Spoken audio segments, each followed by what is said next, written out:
திமுக கூட்டணியில் எந்தெந்த கட்சி வர வேண்டும் என்பதை அக்கட்சியின் தலைவர்தான் முடிவு செய்வார் என திராவிட கழக தலைவர் கி வீரமணி தெரிவித்துள்ளார்.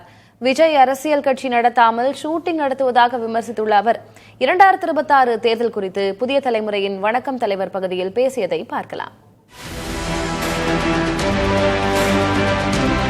அவர் யாரை நிறுத்தினாலும் அவர்களை ஆதரிப்பது எங்களுடைய வேலை. அந்த கூட்டணி மீண்டும் பதவிக்கு வந்தால்தான். அவர் ஷூட்டிங் நடத்தி கொண்டிருக்கிறார். அரசியல் கட்சி நடத்தினால்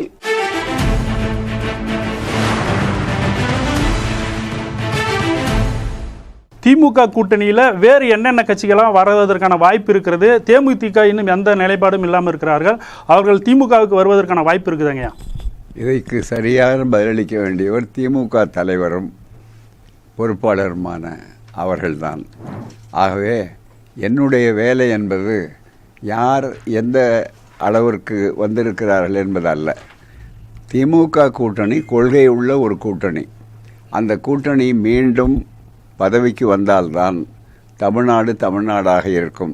யார் எந்த கூட்டணி எப்போது வருகிறார்கள் என்பதெல்லாம் முடிவு செய்ய வேண்டிய உரிமையும் கடமையும் திராவிட முன்னேற்றக் கழக தலைவருக்கு உண்டு. அதை சிறப்பாக செய்வார். அவர் யாரை நிறுத்தினாலும் அவர்களை ஆதரிப்பது எங்களுடைய வேலை. காரணம், மீண்டும் உதயசூரியன் கோட்டையில் உதிக்க வேண்டும் என்பதுதான் எங்களுடைய வேலை. ஆகவே யார் வருகிறார்கள், யாரை அழைக்கிறார் என்பது அவருடைய பொறுப்பு. கடந்த கால தேர்தல்கள் இருமுனை போட்டியாக இருந்தது. இப்போ மும்முனை போட்டியாக நடிகர் விஜய் வந்திருக்கிறார்.